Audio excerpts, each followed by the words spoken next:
Olá, amigos, irmãos em Cristo, estamos começando mais um programa. Queremos trazer até você um versículo para a nossa meditação, para a alegria da nossa alma. O Salmo 33, versículo 20, diz assim: a nossa esperança está no Senhor. Ele é o nosso auxílio, Ele é o nosso escudo, pois confiamos no seu nome e sobre ele está a nossa alegria. Tempo de semear está no ar.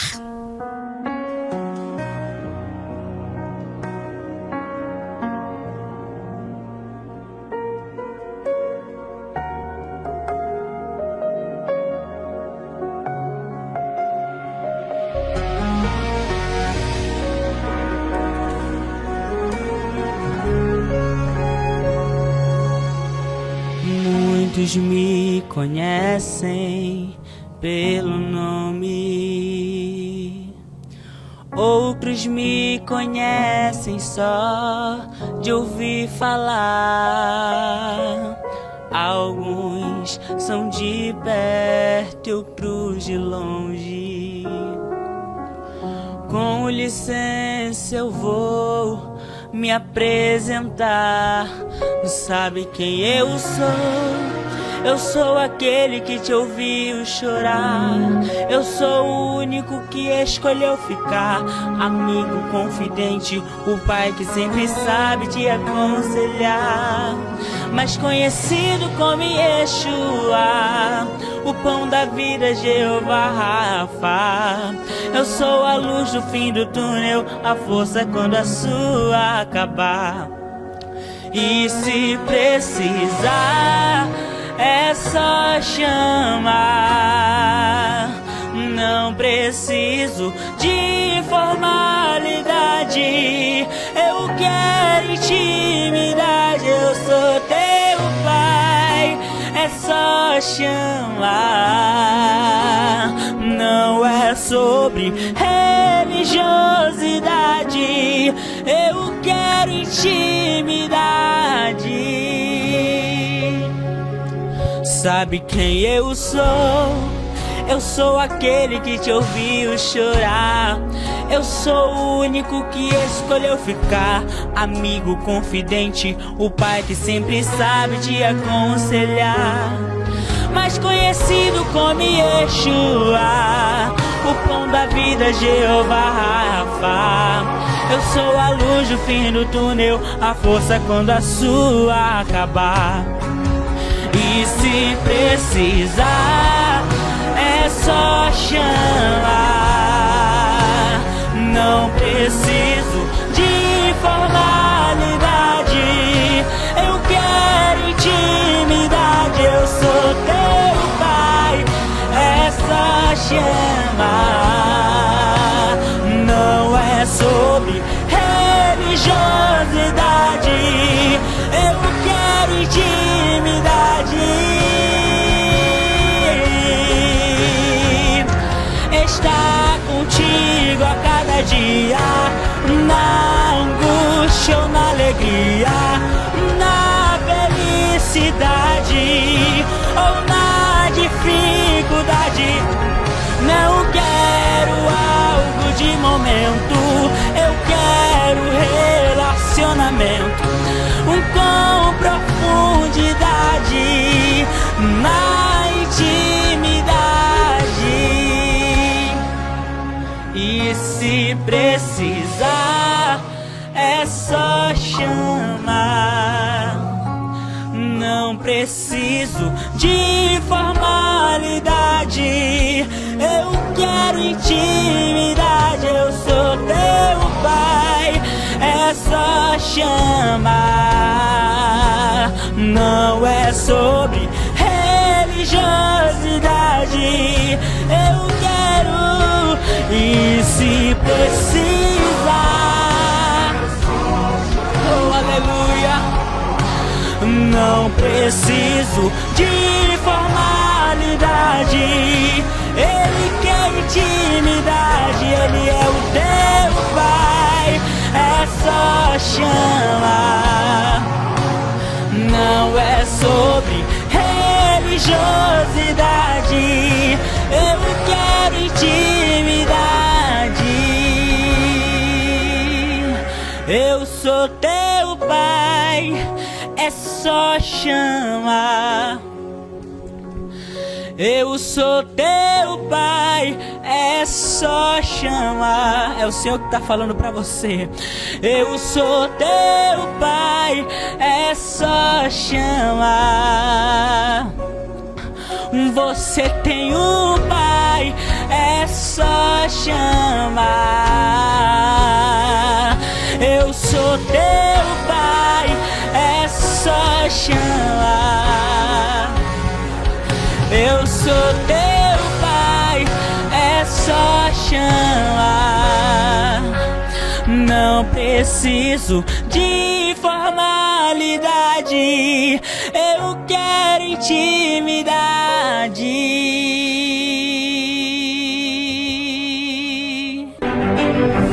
Eu cumprimento a todos com a paz do Senhor. Eu quero externar a minha gratidão neste momento e agradecer a Deus pelo privilégio, a oportunidade de nós estarmos aqui nesse dia para ministrar uma palavra de Deus ao seu coração. Quero agradecer a Deus pela direção desse programa, que Deus continua abençoando cada vida que faz parte direto ou indiretamente desse trabalho. Eu queria que você abrisse a sua Bíblia em Isaías capítulo 38, do versículo 1 até o versículo 7, até o versículo 6. Isaías capítulo 38, a partir do versículo 1, que diz assim: Naqueles dias, Ezequias adoeceu de uma enfermidade mortal, e veio a ele Isaías, filho de Amós, o profeta, e lhe disse: Assim diz o Senhor, põe em ordem a tua casa, porque morrerás e não viverás. Então virou Ezequias o rosto para a parede e orou ao Senhor. E disse: Ah, Senhor, lembra-te, peço-te, de que andei diante de ti em verdade e com coração perfeito, e fiz o que era reto aos teus olhos. E chorou Ezequias muitíssimo. Então veio a palavra do Senhor a Isaías, dizendo: Vai, e dize a Ezequias: Assim diz o Senhor, o Deus de Davi, teu pai: Ouvi a tua oração e vi as tuas lágrimas. Eis que acrescentarei aos teus dias 15 anos, e livrar-te-ei das mãos do rei da Síria, a ti e a esta cidade. Eu defenderei esta cidade, e isto te será da parte do Senhor, como sinal de que o Senhor cumprirá esta palavra que falou. Eis que farei que a sombra dos graus que passou com o sol pelos graus do relógio de Acaz volte 10 graus atrás. Assim recuou o sol 10 graus pelos graus que já tinha andado. Bendito é o nome do Senhor. Queridos, é interessante a biografia do rei Ezequias. O rei Ezequias, ele tinha 25 anos quando ele assumiu o reinado de Israel do Sul. E ele reinou 29 anos. O rei Ezequias, ele é o 12º rei da dinastia davídica. É interessante que quando o rei Ezequias assumiu o reinado de Israel do Sul, cuja capital é Jerusalém, o Israel do Norte tinha sido invadido pela Síria e eles foram levados cativo para a Síria. E quando ele assumiu, o rei Ezequias, ele entendeu que aquele cativeiro se deu pelo fato de que o povo de Samaria, que era a capital do Reino do Norte, eles tinham quebrado a aliança com Deus. Eles passaram a desobedecer ao Senhor. E eles começaram a imitar as nações vizinhas pagãs. E Deus vinha avisando através de profeta, mas eles não deram ouvido. Então Deus usou a Síria para levar Israel do Norte ao cativeiro. Então, diante disso, o rei Ezequias, ele entendeu entendeu que essa levada para o cativeiro se deu por causa da desobediência ao Senhor. Então, quando ele assumiu o reinado, o rei Ezequias, ele restaurou o templo em Jerusalém. Ele purificou os levitas e os sacerdotes e restaurou o culto ao Deus de Israel.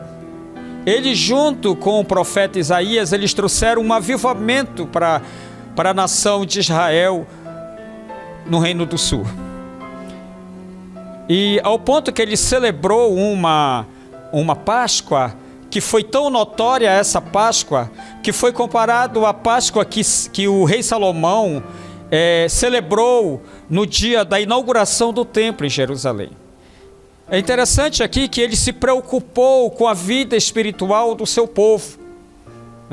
Um líder que se preocupou com a vida espiritual do povo de Deus. Ele restaurou as coisas, ele trouxe o avivamento, restaurou o culto a Deus de Israel. Na parte de engenharia, ele notou que Jerusalém era uma cidade que tinha muros, que tinha porta, porém Jerusalém não tinha água.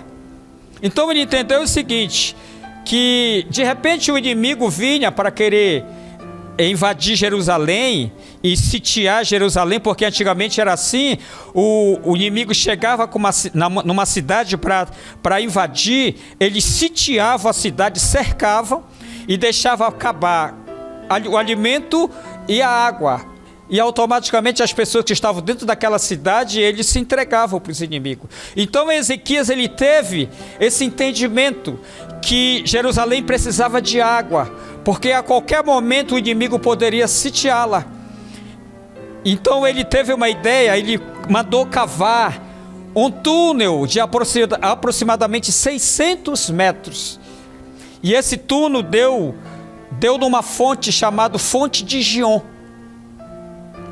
Ou seja, Ezequias, ele canalizou essa água da Fonte de Gion para dentro de Jerusalém.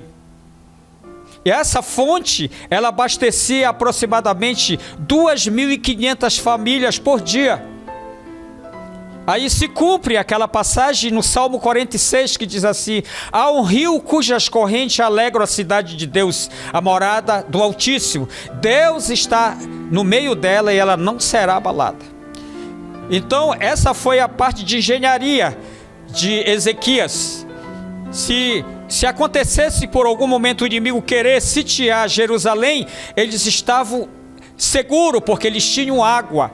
E se tem água, os animais não vão morrer de sede. E se tem água, vai ter fruto, vai ter fruta, vai ter alimentação.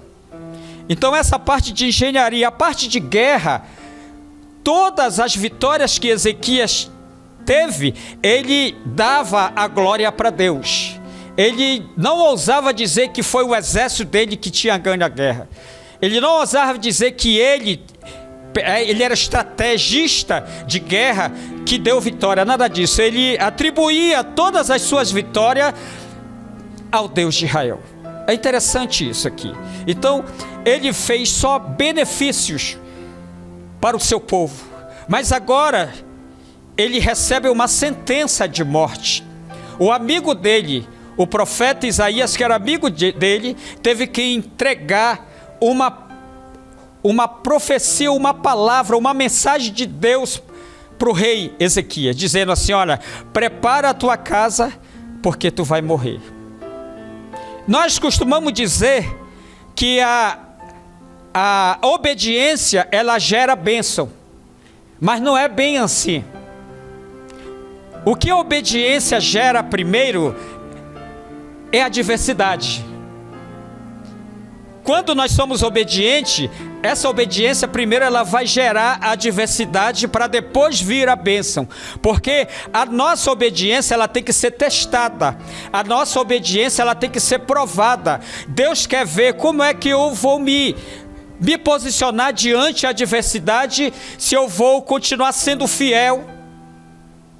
É isso que Deus quer ver de nós. Então, na vida de Ezequias não foi diferente. Outra coisa que nós aprendemos é que Ezequias, ele não estava em falta com Deus. Ele não estava com uma vida de pecado quebrado diante de Deus. Nada disso. Quando Deus fala para Ezequias, dizendo, arruma a tua casa porque tu vai morrer, Deus está dizendo, prepara a tua família e prepara um herdeiro para ti. Manassés, que era o filho dele, ainda não tinha nascido. Então nós vamos entender que ele não estava com uma vida em pecado pelo fato da oração dele. Dentro da oração dele, ele fala a vida dele em relação a Deus. Então, agora ele recebe essa sentença de morte. Nós entendemos por esta palavra que o rei Ezequias, ele tinha dois problemas. O primeiro problema era um problema externo. O problema externo era uma guerra. Senaqueribe estava ameaçando invadir Jerusalém e para destruir o povo de Judá. Esse era o problema externo. O problema interno de Ezequias é que ele tinha uma enfermidade de morte. E agora ele recebe uma sentença. Só que nós entendemos pela palavra que essa sentença, ela é condicional. Por quê? Porque diante da adversidade, nós não podemos desistir. Quando ele recebeu a notícia que ele ia morrer, ele teve uma atitude que dá uma lição muito grande para nós. A Bíblia diz que Ezequias, ele dobrou o rosto para a parede. O que significa dobrar o rosto para a parede? Dobrar o rosto para a parede é abrir mão de todas as possibilidades. Porque nós estamos no campo do possível. E Deus não age no campo do possível, porque nosso Deus é Deus do impossível. Aquilo que está possível nós fazermos, Deus não vai fazer. Então, quando Ezequias, ele dobra o rosto para a parede, ele está dando as costas para o seu exército, para o seu título de rei, para a sua amizade que ele tinha. Ele abriu mão de todas essas possibilidades. Ele está dizendo, se Deus, eu estou até aqui, eu posso ir, mas daqui para frente eu não posso mais. O Senhor me deu uma sentença, mas eu continuo na fidelidade contigo e eu continuo crendo em ti. E eu estou colocando essa causa diante da tua presença. Então, dobrar o rosto para a parede é abrir mão das possibilidades, daquilo que eu posso fazer, daquilo que eu conheço alguém que pode resolver o problema na nossa vida. Tem coisas na nossa vida que ninguém nesse plano pode resolver. Somente Deus, somente o Deus do impossível, aquele que faz muito mais além daquilo que nós pedimos e pensamos ou imaginamos. Aí logo em seguida, ele fez uma oração. Uma oração que nos chama a atenção. Ele disse, Senhor, lembra-te, peço-te, de que andei diante de ti.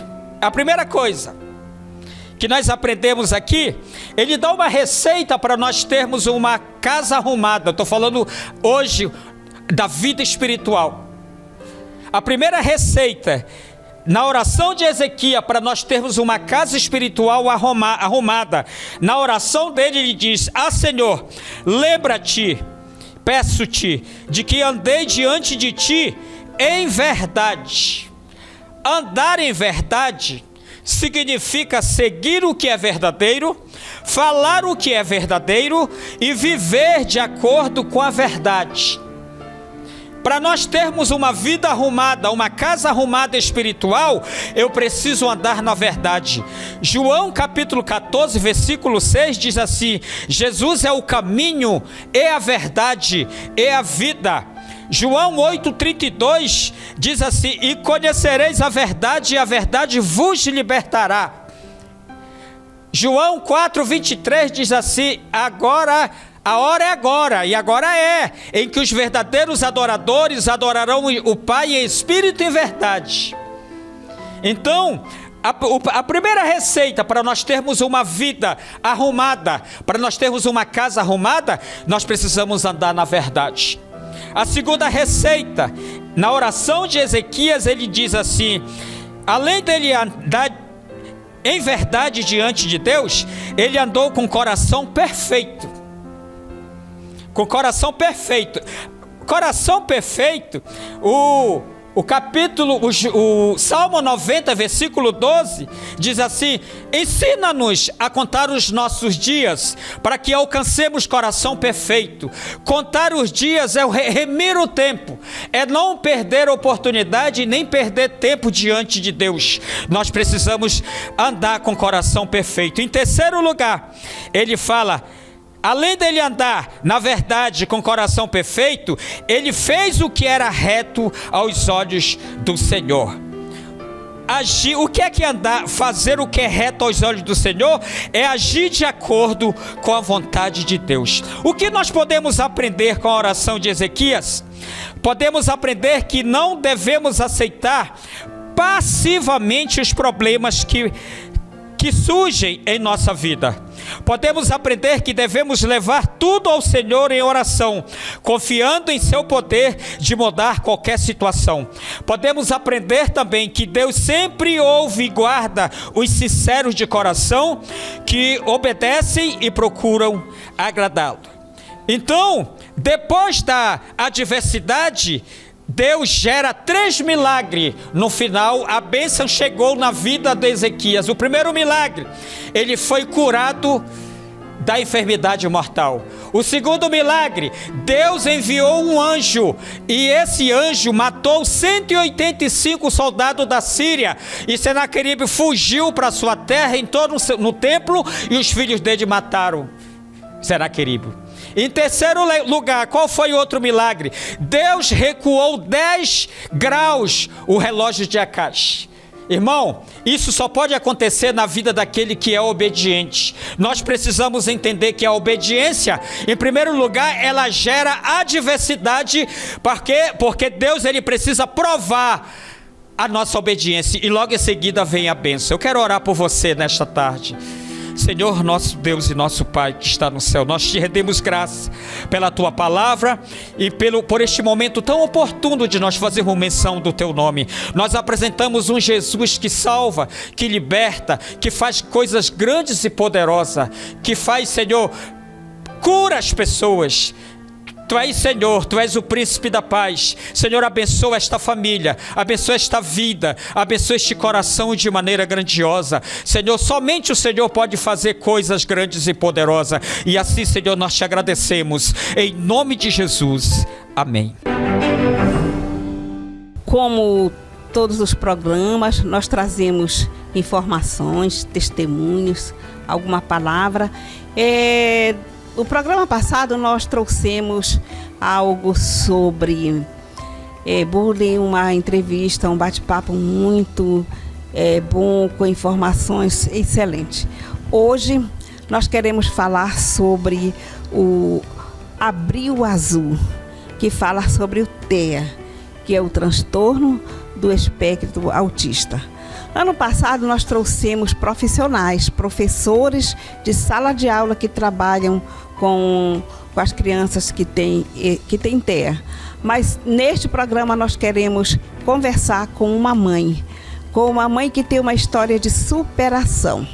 Nós estamos recebendo aqui a professora já aposentada e nossa irmã em Cristo, Odaci.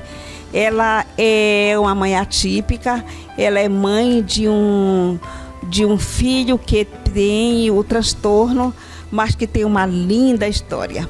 Odaci, é um prazer muito grande receber você. Obrigada por aceitar nosso convite. Olha, o seu convite caiu com uma luva, porque é algo que eu gosto de falar.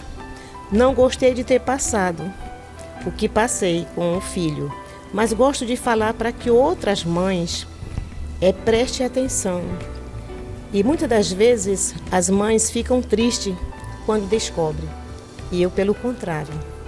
Eu fiquei muito alegre porque desde 2 anos que eu observava algo diferente no meu filho. Pois, desde 2 anos, né?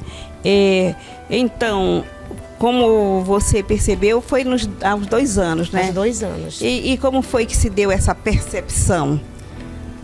Nós morávamos em Belém e nós, sempre que saíamos, morávamos ali próximo, ali na Visconde, aliás, na Curuzu, entre Visconde e Pedro Miranda. E ficava próximo na antiga Lojas Yamada.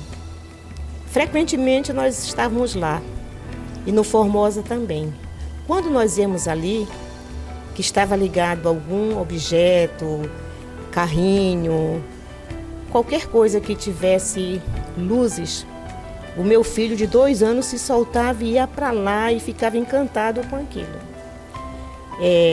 Ambulância, tudo que fizesse barulho e houvesse luz e movimento, aquilo chamava a atenção dele. E aquilo não era normal para mim, porque sou mãe de 4 e professora de tantos, né? E nós observávamos que o comportamento dele, eu particularmente, via que não era normal. A gente sabe, né? Professora tem um quê de psicologia muito aguçado, né? E como foi, com certeza você, ao perceber, levou no médico, e como foi para você receber esse diagnóstico? Olha, não foi de primeira que eu levei no médico, eu fiquei observando, depois ele veio e foi no período escolar. Quando ele estava com 5 anos, matriculei no SESI, e eu, como professora que sou, observava que ele não fazia as tarefas que era para ser feita. E então eu resolvi dar uma atenção melhor para ele e vi que ele era muito disperso.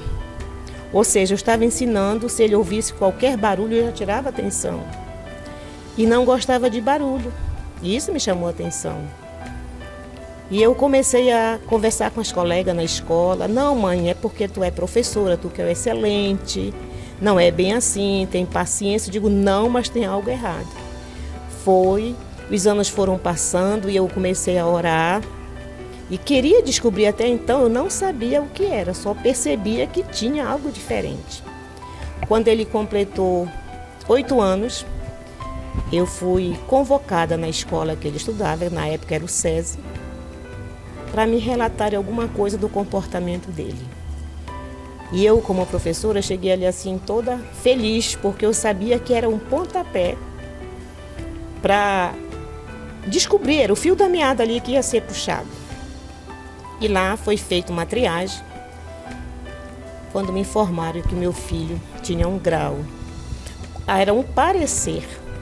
E começou a corrida para Belém, fazer exames, até porque não se detecta com exames, sim com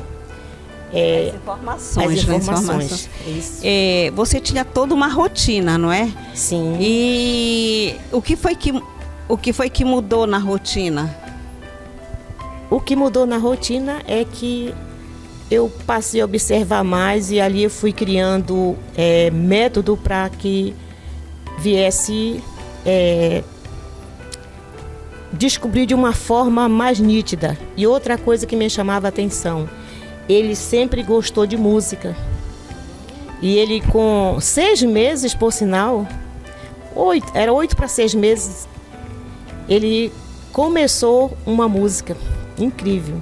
Quando meu esposo chegou, eu mostrei para ele, ele gravou.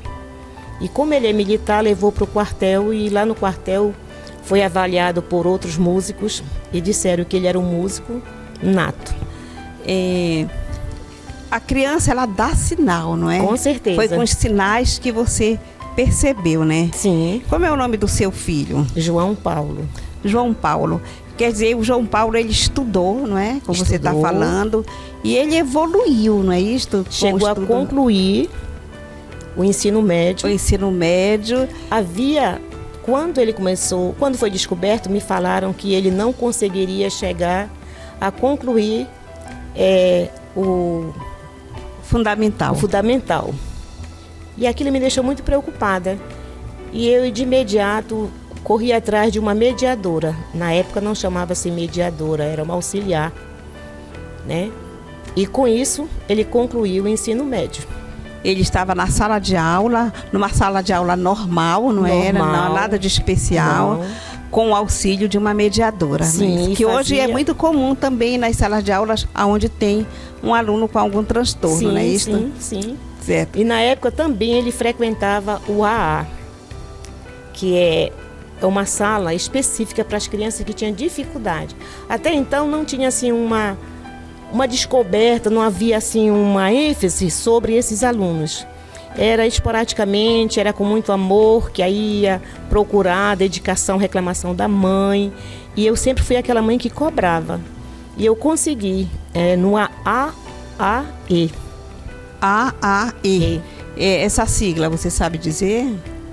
Alguma associação? Não, Laude. É uma sigla, eu não lembro agora no momento, certo. Mas é aquelas crianças que necessitam de um reforço por alguma razão. Mas na sua opinião, essa escola, a escola para as crianças que têm TEA, elas não tem que ser especial ou realmente como foi o seu menino? Na sala de aula normal, com auxílio da mediadora? Com auxílio da mediadora, para se relacionar, para poder ter um relacionamento melhor. Até também, Laude, porque são tantas coisas que já passaram, mas eu lembro que ele não convivia, ele não sabia conviver com ninguém. Toda criança é normal que alguém chegue e faça um carinho, e qualquer pessoa que se aproximasse dele, ele se retia, ele não aceitava um carinho de ninguém. Eles são muito reclusos. Eu estou sabendo que o João Paulo casou. Casou, trabalha, graças a Deus, tem um filhinho.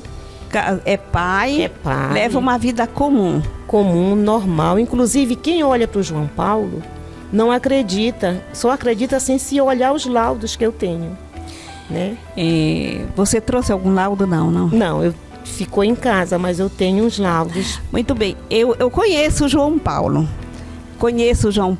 E ele não dá sinais de que é uma pessoa autista ou que teve tanto problema assim. Mas, Odaci, me diga uma coisa.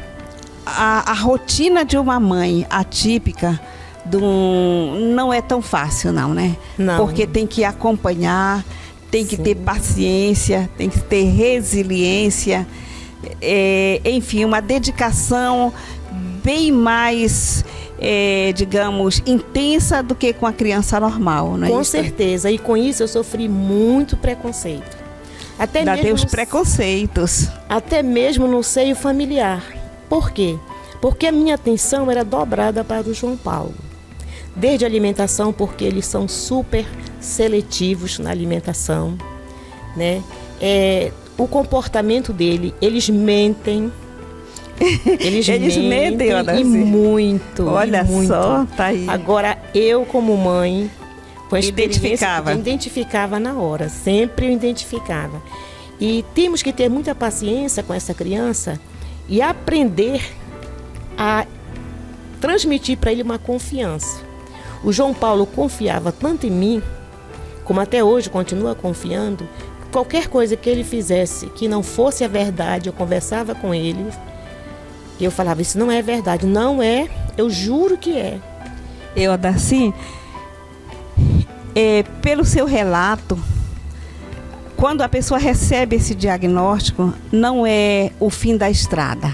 Há muito o que lutar, o que batalhar, mas sempre há uma esperança, não é? Com certeza. E pelo que eu vejo, além da sua dedicação, dos cuidados professores, dos cuidados médicos, eu creio que a mão de Deus também se fez presente na vida do seu filho. Com certeza. Olha, ele mesmo fazia alguma coisa que não era correto. Um dia eu cheguei na casa de uma amiga, o nome dela é Bena, e tem uma escada. Ele pegou um óleo de máquina, derramou na escada todinha, de cima a baixo. E ficou quietinho lá, que ele aprontava em todos os lugares que ele ia, aprontava. E ele chegou comigo e disse, mãe, cuidado que essa escada tá cheia de um óleo, aí eu não sei o que é, mãe. Você pode cair. Ele que aprontou. Ele que aprontou. Olha só, imaginem. Então, fica aqui o testemunho, né, o depoimento da professora Odaci, para aquelas mães que estão hoje começando, descobrindo um diagnóstico assim no seu filho, sabendo que a dedicação, às vezes renúncias, não é? Pode levar o seu filho a ter uma vida comum, se o grau também não for muito elevado, né, Odaci? Agora veja bem, o João Paulo, além disso, ele tinha o distúrbio do processamento central auditivo. Porque essa doença, ou seja, essa diferença, porque isso não é doença, é uma diferença, ela nunca vem sozinha, traz algo associado a ela. E com isso veio o DEPAC também. Foi uma luta constante com o João Paulo, muitas coisas, muitos sinais, que se eu for falar vai tomar muito tempo, mas são muitos sinais. Uma mãe, quando recebe um diagnóstico desse, o que ela tem que fazer? É não ficar acomodada, como eu não fiquei, procurar todos os profissionais, e as terapias são necessárias fazer. Ele fazia psicoterapia, ele fazia fonoterapia, ele fazia... eu trabalhava com ele com multidisciplinar, vários profissionais. A minha palavra é que quando nós nos depararmos com alguém nesta situação, a palavra certa é carinho, amor, nunca discriminar. Tratar com todo o amor, com todo o carinho, com toda a paciência. A sociedade, ela tende a ser muito discriminatória, né? Discriminar, mas isso não faz parte do amor de Deus na nossa vida. Odaci, você tem alguma coisa que queira passar para o nosso público? Você tem aqui um minutinho para se expressar. O que eu quero passar para o nosso público é que quando uma mãe descobrir que tem esse filho, não bata, porque é comum os pais que não sabem lidar, batem nas crianças, dão um castigo severo para essas crianças. E essas crianças, elas não podem ser discriminadas, não podem ser tratadas de igual para igual.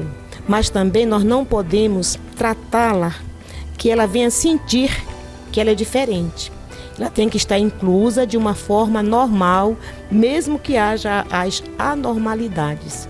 Essa mãe precisa ter um olhar voltado e conscientizar a família, porque muitas das vezes os pais, quando descobrem, pela tristeza, quer enclausurar a criança, não quer sair com a criança. E essa criança precisa estar no vínculo social o mais cedo possível, que as mães não maltratem e que dediquem um amor especial para essas crianças. Muito bem, obrigada por aceitar nosso convite. Eu creio que será de muita utilidade. Glória a Deus, a paz do Senhor a todos. Vamos louvar o Senhor Jesus neste momento com esta canção. E seja abençoado em nome de Jesus aí no seu lar, onde você estiver ouvindo este louvor. Senhor, eu venho agora te agradecer por tudo que o Senhor me fez saber. São coisas que eu nunca merecia. Senhor, aceite esta humilde canção que sai do fundo do meu coração. Eu ofereço inteiramente para ti, Senhor. Senhor, com lágrimas saindo dos meus olhos, eu passo a pensar no que eu era e volto a pensar no que tu fez por mim.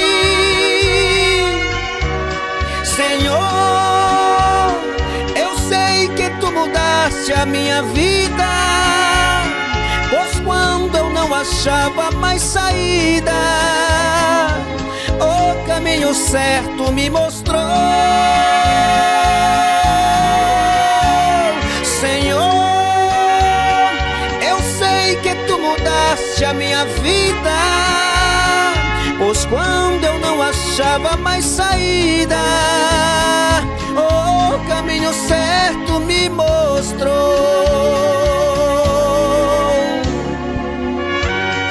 E Ele quer fazer o mesmo com você.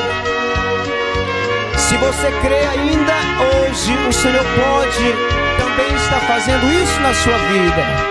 Glória a Jesus.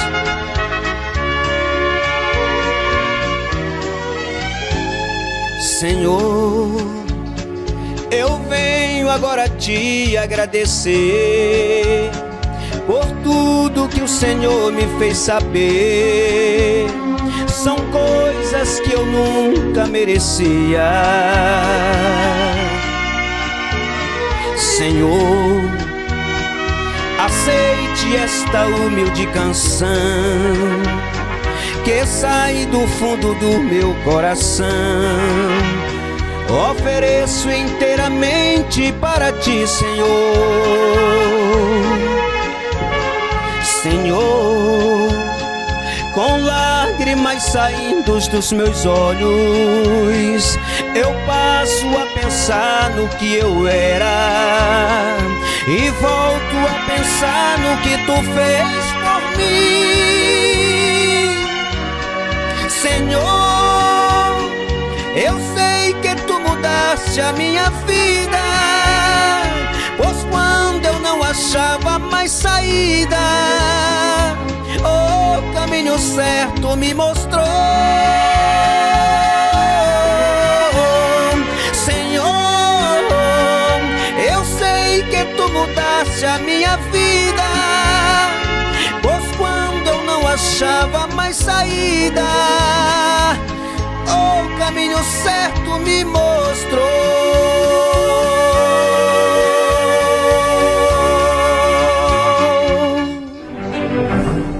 Pastor João, nós queremos hoje mandar abraços especiais. Olha, eu quero mandar abraço para o diácono Juvencio e a irmã Antônia, eles são da Nova Luz, no quilômetro 20 da estrada de São Domingos do Capim. Eles nos assistem todos os programas, não perde nosso programa. Abraço, irmão Juvencio, e abraço, irmã Antônia. Nós também queremos mandar abraço para a irmã Valquíria. Como é o nome do esposo dela? A irmã Valquíria também, o seu esposo, o nosso irmão Miranda. Eles são ali do Pirapora 4. É outro casal que assiste Tempo de Semear, não perdem, estão ali fielmente, com cadeira cativa. Irmã Valquíria e seu esposo, nosso abraço. Nós também queremos mandar um abraço lá para Bujaru, onde estão nos assistindo. Também Santo Antônio do Tauá, nossos irmãos ali, a comunidade Santo Antônio do Tauá, que nos assiste. Recebo o abraço, Tempo de Semear. Muito bem, e tem aquela turma que está de parabéns. Nós temos uma colaboradora fiel que está ali todo mês ofertando para manter o programa no ar. Quem é? É a irmã Domingas. A irmã Domingas. A irmã Domingas, ela é vice-líder geral do Jardim de Deus. Nosso abraço, amada. Tempo de Semear te felicita e te deseja muitas bênçãos do Senhor. Também a nossa irmã Luciane de Oliveira, né? É esposa do pastor Joel de Oliveira, ali da Calúcia, nossa amiga querida. E quem mais está aniversariando? Laudiene Andrade. Laudiene Andrade, ela faz parte da diretoria do Jardim de Deus. Ela é uma bênção, uma pessoa que está ali ombro a ombro com a nossa líder geral. Tem mais alguém aniversariando? E nós até o momento não temos, mas nós queremos também dedicar esse programa e parabenizar todos os aniversariantes, né, que está aniversariando, você que está celebrando um ano de vida. Que o Senhor Jesus abençoe você com toda a sua família. Queremos agradecer o nosso Deus eterno, que é o mantenedor deste programa Tempo de Semear. Também externar nossa gratidão à Assembleia de Deus, na pessoa do pastor Olivade Jesus Barbalho, que tem apoiado e orado por esse programa. E não esquecendo das nossas irmãs do Círculo de Oração, Grupo Jardim de Deus, na pessoa da nossa irmã Gisele Barbalho. Receba nosso abraço e a nossa gratidão profunda por vocês estarem sempre de joelhos orando por esse programa. Também nós queremos agradecer Polpas de Fruta Moura. Polpas de Fruta Moura fica ali na Avenida Altamira, na Casa do Farinheiro. Se você quiser saborear um suco sem agrotóxico, um suco natural. Vai até a Casa do Farinheiro e você terá ali a melhor polpa de fruta de Castanhal. Também a nossa gratidão. Top Lanches. Top Lanches tem à disposição daqueles que ali passam, né? Tem lanches, tem também refeições. Você visite Top Lanches. Top Lanches fica ao lado do Hospital Magalhães, no centro de Castanhal. Também a nossa gratidão, não é?